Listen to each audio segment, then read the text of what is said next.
ఒక Usha designer controversy, ఒక Vishnupriya subscription, ఒక జబర్దస్త్ మహిదర్ స్కాము, ఒక ఫణిమంతు పంచాయతీ. ఈ 4 కేసుల్లో కామన్ థింగ్ ఏంటి చెప్పండి? వాళ్ళు మోసం చేశారనుకుంటున్నారా? కాదు. మేము మోసపోయాం అనుకుంటున్నారా? అది కూడా కాదు. మీరు మోసపోవడం కూడా కాదు. ఇందులో కామన్ ఏంటో తెలుసా? మీరే Rambabu male and female person జాగ్రత్తగా వినండి. ఇందులో కామన్ ఏంటంటే మీరు గొర్రెలవ్వడం. Yes, I'm repeating one more time, మీరు గొర్రెలవ్వడం. ఈ పాటికి చాలామందికి కుట్లు దిగిపోయి బీపీ వచ్చేసి షుగర్ పెరిగిపోయి నెగిటివ్ కామెంట్లో 3-4 పెట్టేసి ఉంటారు. ఒక 5-6 డిస్లైక్లు 2-3 రిపోర్ట్లు కూడా కొట్టేసి ఉంటారు. మీకోసమే ఈ వీడియో, మీకోసమే. ఆ ఆత్రమే ఆపుకోవాలి. ఫస్ట్ థింగ్, ఏదైనా సమస్య వచ్చినప్పుడు, ఏదైనా కాంట్రవర్సీ వచ్చినప్పుడు ఫస్ట్ మనకు కావాల్సింది పేషెన్సీ. పేషెన్సీ ఇస్ ద కీ. నాకు దమ్ముంది ఈ వీడియోలో అది జస్టిఫై చేయడానికి. మీరు ఎలా గొర్రెలు అవుతున్నారు, గొర్రెలు అయ్యారు, గొర్రెలు అవ్వబోతున్నారు అనే దానికి జస్టిఫికేషన్ ఇవ్వడానికి నాకు దమ్ముంది, ధైర్యం ఉంది. నేను చెప్తా. చాలామంది ఇంటలెక్చువల్స్ వచ్చి చెప్తారు, బ్రో నువ్వు ఆడియన్స్ని క్రిటిసైజ్ చేసి ఆడియన్స్ గొర్రెలు అంటే ఎవరు చూస్తారంటే, ఇక్కడ మోసం చేసిన వాళ్ళకంటే ఈ వీళ్ళలోనే నాకు ఎక్కువ తప్పులు కనిపిస్తున్నాయి, వీళ్ళలోనే ఎక్కువ ఫ్లాస్ కనిపిస్తున్నాయి. సో అది హార్ష్ రియాలిటీ. అది 100 మంది చూసి ఒక 10 మంది మారినా నాకు చాలు. ఓకేనా? నాకు తెలిసి ఎక్కువ వ్యూస్ రావు. నేను చాలామంది ఇంపల్సివ్గా రియాక్ట్ అయ్యి డిస్లైక్లే కొడతారు, బ్యాడ్ కామెంట్సే పెడతారు. బట్ ఒక 100 మంది అయినా పూర్తిగా చూసి రే ఈడు చెప్తుంది కరెక్టే, మనం ఆవేశంగా కుట్లు తెంచుకొని చివరికి మనమే గొర్రెలమే అయిపోతున్నాం, గొర్రెలం అయిపోయి మటన్ షాప్కి వెళ్ళిపోతున్నాం అని రియలైజ్ అవుతారు. సో దయచేసి వీడియో పూర్తిగా చూడండి. పూర్తిగా చూసిన తర్వాత కూడా మీకు సేమ్ ఫీలింగ్ ఉందనుకోండి, మీకు నచ్చింది చేయండి.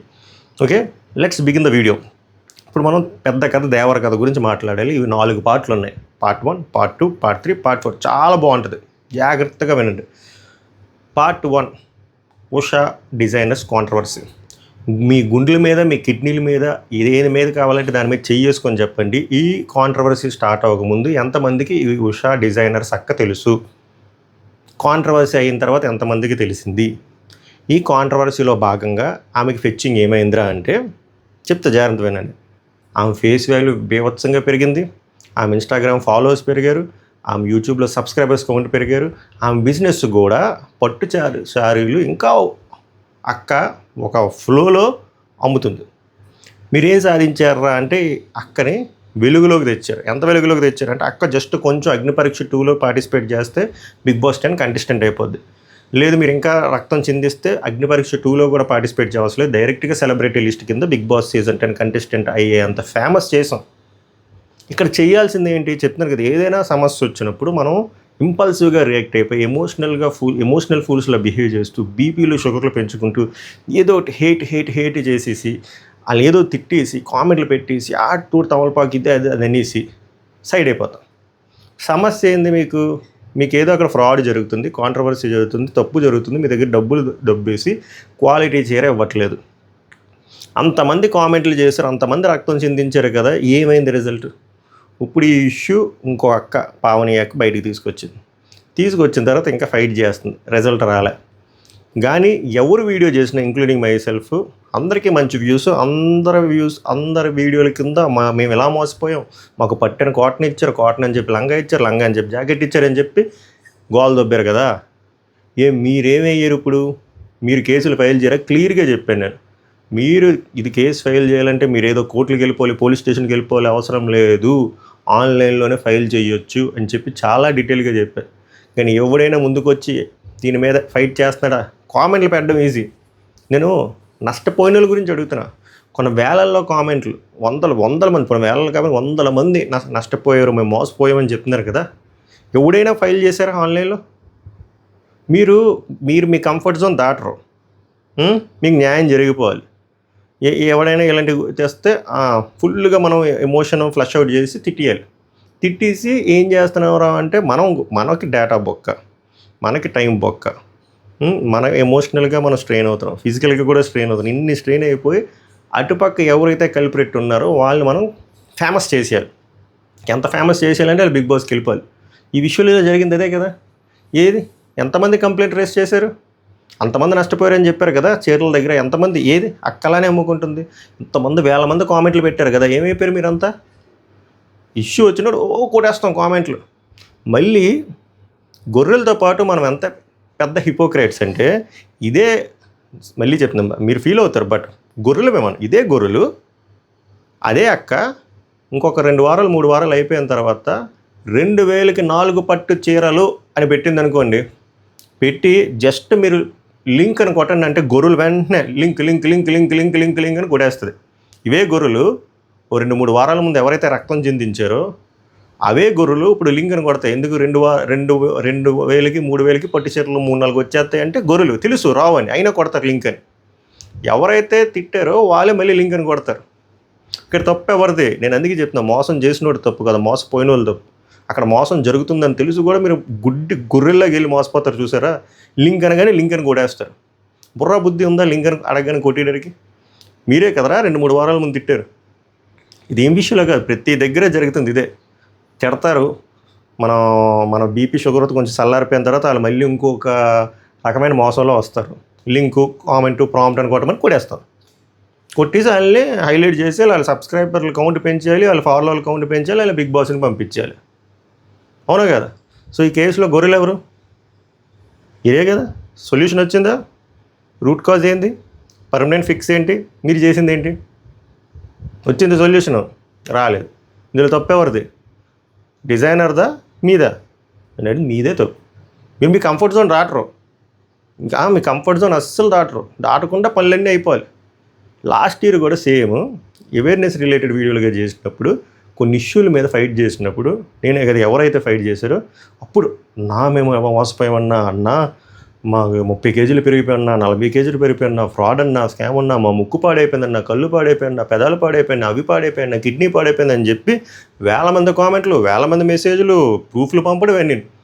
సమస్య కొంచెం హై లెవెల్లోకి తీసుకెళ్ళి కొంచెం సీరియస్ టోన్లోకి వెళ్ళి కొన్ని లీగల్ నోటీసులు, కొన్ని వీడియో స్ట్రైకులు, మాకు బహుమతికి మెడల్స్ ఏమైనా వచ్చాయరా అంటే వీడియో స్ట్రైకులు, వీడియోలు డిలీట్ చేయడాలు, లీగల్ నోటీసులు, పోలీస్ కేసులు, కోర్టు కేసులు, ఇవి ధమ్కీలు. సరే మనం జ్యుడిషియల్గా వెళ్దాము అని ముందుకెళ్తే ఈ 1000 మంది 100 అయ్యారు, 100 మంది 10 మంది అయ్యారు. But we should appreciate those 10 girls ఎవరైతే ముందుకు వచ్చారు, ఇంకా కొంచెం భరోసా ఇచ్చిన వాళ్ళకి. కానీ ఎవరైతే రక్తం చిందించి అన్నా మేము ఇది మోసపోయామన్నా, అన్నా మేము అలా మోసపోయామన్నా, అన్నా మా చెవు పోయిందన్నా, ముక్కు పోయిందన్నా, కిడ్నీ పోయిందన్న వాళ్ళు, అమ్మో అన్నా మేము బయటికి రాలేమన్నా, కావాలని ప్రూఫ్లన్నీ ఇస్తామన్నా, మీరు వెళ్ళి మాట్లాడండి పోలీస్ స్టేషన్లో, మా ఆయన ఒప్పుకోడు, మా బాయ్ ఫ్రెండ్ ఒప్పుకోడు, మా నాన్న ఒప్పుకోడు. మరి ఎందుకురా మీరు రక్తం చిందించారు? మీ సమస్య గురించి మీరే పోరాడపోతే వేరే వాళ్ళు ఎవరైనా ఎందుకు పోరాడతారు? ఎంత ఎక్స్టెంట్ వరకు పోరాడతారు? మళ్ళీ మీరే వెళ్ళి వాళ్ళు కొన్ని రోజులు పోయిన వేరే దగ్గరికి వచ్చి కామెంట్ పెట్టడం, కామెంట్ అని పెడతారు పిచ్చి గొర్రెల్లాగా. మీరు మీ కంఫర్ట్ జోన్లు దాటరు. ఈలోనే కాదు, అప్పుడు సమస్య వచ్చినప్పుడు కొంతమంది డాక్టర్లు పవన్ గారు చాలా మంచి పని చేశారు, we have to appreciate it ఇదే అంటే నేను అన్నా కాదండి, సమస్య మీది కదా, మీ క్రెడిబిలిటీ గురించి, మీ అకౌంటబిలిటీ గురించి మీరు కదా రియాక్ట్ అవ్వాలంటే లేదండి వాళ్ళు మారరు, అనవసరంగా బురదలో మేము కాలు పెట్టమంట అంటే మేము బురదలో మునిగిపోవచ్చు పందిల్లాగా, మీరు కాలు పెట్టరు, మీకు జరిగిపోవాలి పనులన్నీ నేను అది. సో బేసిక్ ఇక్కడ ప్రాబ్లం ఏమిటి? మనం కంఫర్ట్ జోన్ దాటకుండా మనకు పనులు అయిపోవాలి. ఆ టైంకి మనము రక్తాలు చిందించేసి కామెంట్లు పెట్టేయాలి, తిట్టేయాలి, అయిపోయాలి, మర్చిపోవాలి, వాళ్ళు ఫేమస్ చేసేయాలి, బిగ్ బాస్ అని పంపించాలి. కేస్ 1. Case 2 Vishnupriya subscription.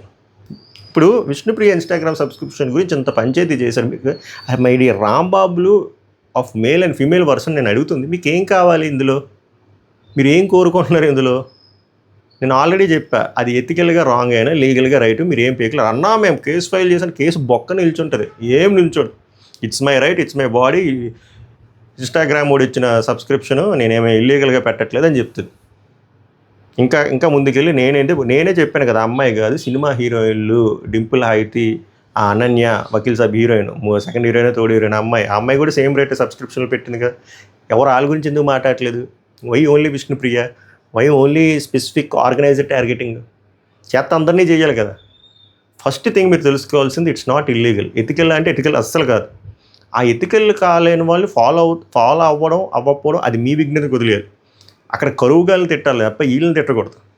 కానీ మనం ఏం చేసాము, వైరల్ చేసాం. ఈ కాంట్రవర్సీ స్టార్ట్ అవ్వకముందు విష్ణుప్రియకు 1200 చిల్లర కూడా లేరు. ఇప్పుడు 6100, 6200 సబ్స్క్రిప్షన్ కౌంట్ పెంచాం. ఎవరి వల్ల పెరిగారు? ఎవరి వల్ల వాళ్ళు హైలైట్ అయ్యారు? ఇక్కడ ఉషా డేజన్స్ ఎవరి వల్ల ఫేమస్ అయ్యారు? ఇక్కడ విష్ణుప్రియ ఎవరి వల్ల ఫేమస్ అవుతుంది అంటే మన రాంబాబులు of male and female version. మనం వాళ్ళని హైలైట్ చేసేయాలి. మనకు సొల్యూషన్ వద్దు, రూట్ కాజ్ వద్దు, మనం రక్తం చిందించేయాలి, కుట్లు తెంపించుకోవాలి, అంతే. Same case 2. ఇప్పుడు కేస్ 3 మన కళాకారుడు జబర్దస్త్ మైదర్ 2 నెలల ముందు నోట్లో ఏలెట్టిసుకొని మరి ఆ పర్ఫార్మెన్స్ ఏదో జబర్దస్త్లో చేసుంటే ఈ పాటికి మంచి పొజిషన్లో ఉంటాడు, హైపర్ ఆదిని కూడా డామినేట్ చేశాడు. కానీ అన్ఫార్చునేట్లీ ఆ పర్ఫార్మెన్స్ అక్కడే ఇవ్వకుండా యూట్యూబ్లో ఇస్తున్నాడు. యూట్యూబ్లో ఇచ్చేసి నేను అడుగు తిని పొజిషన్లోకి వచ్చేసాను, ఇల్లు అమ్మేస్తున్నాను, అది అమ్మేస్తున్నాను, నాకు ఇల్లే లేదు, నేను ఛానల్ అమ్మేస్తాను, ఇది అమ్మేస్తాను, దారుణమైన అప్పుల్లో ఉన్నాను, 65 లక్షలు లాస్, ఇది ఆడితోటి తమలపాకు అని చెప్పి మనం గొర్రెలు చేస్తే మీరు సిగ్గు లేకుండా 2,72,000 ఇచ్చారు. ఆ 2,72,000 అడుగుతున్నా మీకు డబ్బులు ఎక్కువైపోయా? మీరు ఇప్పుడు వచ్చి అడిగారా అన్న డబ్బులు ఏం చేసావు, నీకు నష్టం వచ్చింది అన్నావు కదా, 65 లక్షలు ట్రాన్సాక్షన్ చూపించాను, ఎవరైనా అడిగారా? మీరు ఒకటి గమనించారా? మనోడు పెట్టిన 2-3 వీడియోలు ఇప్పుడు ఎందుకు డిలీట్ చేస్తాడు? ఎవడైనా అడుగుతున్నాడా? ఆ టైంలో ఇప్పుడు నేనైనా ఎవరి వీడియోలు చేసినా మంచి లక్షల్లో వ్యూస్ ఇచ్చారు, రీచ్ ఇచ్చారు. సొల్యూషన్ ఏంది? రూట్ కాజ్ ఏంటి? మీరు ఇచ్చింది ఏంటి? ఎవడైనా అడుగుతున్నాడా? 65 లక్షలు స్కామ్, 65 లక్షలు ఏవి ఏడపోయాయి? నువ్వు 2,72,000 వచ్చాయన్నావు కదా, అవి ఏం చేసావు? అసలు నీ అప్పులేంది? నువ్వు నిజంగా అప్పుల్లో ఉంటే నువ్వు హ్యాపీగా హోమ్ టూర్లు చేస్తున్నావు, ఫ్రిడ్జ్ టూర్లు చేస్తున్నావు, బాత్రూమ్ టూర్లు చేస్తున్నావు, నువ్వు కేరళ టూర్లు చేస్తున్నావు. నువ్వు అంత డిప్రెషన్, సప్రెషన్, ఆపరేషన్లో ఉంటే నువ్వు టూర్లు ఎలా వెళ్తున్నావు, కేరళ ఎలా వెళ్తున్నావు, ఇవన్నీ ఎలా చేస్తున్నావు, అంత హ్యాపీగా వీడియోలు ఎలా చేస్తున్నావు? నువ్వు అన్నావు కదా మెడ మీద కత్తెట్టేసి 65 లక్షలు ఇవ్వాలని. ఏమైంది? ఎవరైనా అడుగుతున్నారా? దీనివల్ల ఎవరు బెనిఫిట్ అయ్యారు? ఇక్కడ కాంట్రవర్సీ వల్ల మళ్ళీ మైదర్ బెనిఫిట్ అయ్యాడు, వాళ్ళ ఛానలే బెనిఫిట్ అయింది. మీరు ఎవరు బొక్కపడ్డారు? మనం గొర్రెలం కాబట్టి మనం ఎమోషనల్గా డ్రైన్ అవుట్ అయిపోయి కామెంట్లు పెట్టేసి కొంతమంది గుడ్డు గొర్రెలు డబ్బులు ఇచ్చేసి ఇంకొంచెం పెంచేసాం సబ్స్క్రిప్షన్ కౌంట్. ఇంత ఫ్రాడ్ చేసిన సబ్స్క్రిప్షన్ కౌంట్ ఏమైనా పెరిగిందా 1 మిలియన్ నుంచి అంటే ఒక్క కౌంట్ కూడా తగ్గలే. నిజంగా రక్తం చిందించి కంటెంట్ ఇచ్చినోడికి మాత్రం 1000 సబ్స్క్రైబర్లు కూడా ఉండరు. ఇలా ఫ్రాడ్ చేసే వాళ్ళకి మాత్రం 15 లక్షలు 25 లక్షలు. ఇలా బ్రాడ్ లైట్లో మిమ్మల్ని మోసం చేసి మిమ్మల్ని గొర్రెలు చేసినా కూడా వాళ్ళ సబ్స్క్రిప్షన్ కౌంట్ అలానే ఉంటుంది. వాళ్ళు బాత్రూమ్ టూర్లు, ఫ్రిడ్జ్ టూర్లు చేసినా మనం ఎగేసుకొని సూపర్ రాంబాబు సూపర్ రాంబాబు అని చెప్పి కామెంట్లు పెడతాం. ఇక్కడ గొర్రెలం మనమా? అలా కేస్ 4 మన హనుమంతు ఏజుడు తమ్ముడు 2 ఏళ్ళ క్రితం డార్క్ కామెడీ అనే ముసుగులోని చిన్న పిల్లని, ఒక 10 ఏళ్ళ పిల్ల మీద సెక్షువల్ జోకులు వేస్తే చంపేద్దాం, నరికేద్దాం, కాలు చేతులు తీసేద్దాం అని చెప్పి రక్తం చిందించాం. 2 ఏళ్ళు పోయిన తర్వాత మనోడు వచ్చి నేను చేసిన తప్పు అయితే మరి వాళ్ళు చేసింది తప్పు ఏంటని కంపేర్ చేసి మనోడు ఏమీ గిల్టీనెస్ లేకుండా వీడియో పెడితే I was shocked. What the duck అనుకున్నా నేను కామెంట్లు చూస్తే.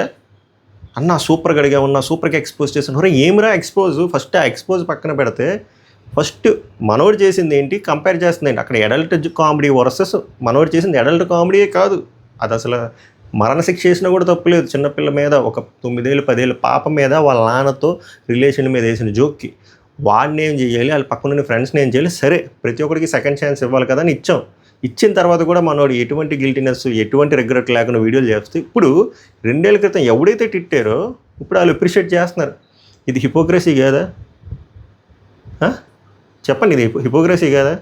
ఇలా బొచ్చుడి కేసులు ఉన్నాయి, అందుకే ఇది పార్ట్ 1 పెట్టాను. మేము గొర్రెలు పార్ట్ 1 ఇది, చాలా ఉన్నాయి దాచాం.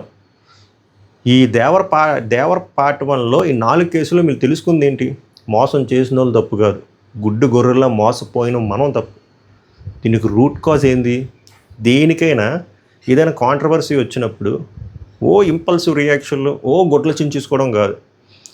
దీనివల్ల మనం ఎలా ఇంపాక్ట్ అయ్యాం? ఒకవేళ డైరెక్ట్లో ఇండైరెక్ట్లో ఇంపాక్ట్ ఉంటుంది. ఇండైరెక్ట్గా ఇంపాక్ట్ అయితే మనం అటువంటి కాంటెంట్ క్రియేటర్స్ నుంచి దూరంగా ఉండిపోవాలి. నేను ప్రతిసారి చెప్పింది మళ్ళీ చెప్తున్నా, కానీ మీరు మారరు. వాళ్ళు సబ్స్క్రిప్షన్ కౌంట్లు పెంచుకుంటూనే వెళ్తారు. తగ్గించడం పక్కన పెట్టండి, పెంచుకుంటూనే వెళ్తాం. అన్ఫాలోలు అన్సబ్స్క్రైబ్ పక్కన పెట్టండి, ఇంకా సబ్స్క్రైబ్లు కొడతాం. తర్వాత మీరు ఒకవేళ డైరెక్ట్గా ఇంపాక్ట్ అయితే దాని గురించి ఫైట్ చేయాలి. మీ కంఫర్ట్ జోన్ వదిలి బయటికి రావాలి. మీ కంఫర్ట్ జోన్ మీరు వదలకుండా ఆ టైంకి మీరు కామెంట్లు ఇష్టం వచ్చినట్టు తిట్టేసి జస్టిస్ రావాలంటే ఏడొస్తుంది జస్టిస్? మీరు మీ గడప దాటకుండా జస్టిస్ ఎలా వస్తుంది? మీరు మీ కంఫర్ట్ జోన్లు దాటరు. పోనీ కంఫర్ట్ జోన్లు దాటి దాని మీద ఫైట్ చేసిన వీడియోలు చూడరు. అటువంటి వాళ్ళకి సబ్స్క్రిప్షన్లు ఇవ్వరు. ఇలాంటి ఫ్రాడ్ నా కొడుకులకి మాత్రం మీరు సబ్స్క్రిప్షన్లు ఇస్తారు, వాళ్ళు సెలబ్రిటీలు చేస్తారు, బిగ్ బాస్లకు పంపుతారు. వాళ్ళు బెనిఫిట్ అవుతారు. పోనీ మీరేమైనా బెనిఫిట్ అవుతున్నారంటే మీకు డేటా బొక్క, టైం బొక్క, డబ్బులు బొక్క, ఎమోషనల్ డ్యామేజ్, ఇవన్నీ అవసరమా? ఇది చివరికి ఏమవుతున్నాం? మనం గొర్రెలు అవుతున్నాం. గొర్రెలు అయిన తర్వాత ఏమవుద్ది? మటన్ షాప్ మస్తాను వస్తాడు, కోసేస్తాడు, వండేస్తాడు. సో డిసైడ్ చేసుకోండి, మీరు గొర్రెలు అవుదాం అనుకుంటున్నారా, ఒక మెచ్యూర్డ్ పర్సన్లో బిహేవ్ చేద్దాం అనుకుంటున్నారా? మెచ్యూర్డ్ పర్సన్స్ అయితే ఇలాంటి టాక్సిక్ కాంటెంట్ మన దగ్గరలోకి వస్తే దాన్ని రిపోర్ట్ కొట్టాలి, అన్సబ్స్క్రైబ్ కూడా, అన్ఫాలో చేయాలి. మీరు డైరెక్ట్గా ఇంపాక్ట్ అయితే ఎవిడెన్స్ సేకరించి లీగల్గా ఫైట్ చేయాలి. అంతే తప్ప సమస్య ఏదో అర్థం చేసుకోకుండా షుగర్ పేషెంట్లో రియాక్ట్ అయిపోయి కాంట్రవర్సీని ఇంకా పెద్ద చేసి వాళ్ళని సెలబ్రిటీలు చేసి వాళ్ళని హీరోలు చేసి మీరు విలన్ అయిపోయి చివరికి కమీడియన్ అవ్వదు. This is the view point from my side regarding this Panchayat. ఇది పార్ట్ 1 మాత్రమే, దేవర కథ పార్ట్ 2 కూడా ఉంది. ఇది ఈ వీడియో ఇప్పుడు చెప్తున్నా. ఇప్పుడు పూర్తిగా చూసిన తర్వాత ఇప్పుడు కూడా మీకు సేమ్ అదే రక్తం అలాగే పొంగితే డిస్లైక్ కొట్టండి, బుతులు తిడతారంటే తిట్టండి, రిపోర్ట్లు కొడతారని కొట్టండి. లేదు బ్రో నువ్వు చెప్పింది నిజంగానే ఉంది, నువ్వు మంచి రాగా నిజంగా చెప్పు అంటే ఇప్పుడు లైక్ చేయండి, ఇప్పుడు మంచి కామెంట్ చేయండి, ఇప్పుడు సబ్స్క్రైబ్ చేయండి. మళ్ళీ నెక్స్ట్ వీడియోలో కలుద్దాం. అప్పటి వరకు ఈ వీడియోని సర్క్యులేట్ చేయండి. సభకు నమస్కారం, ధన్యవాదాలు.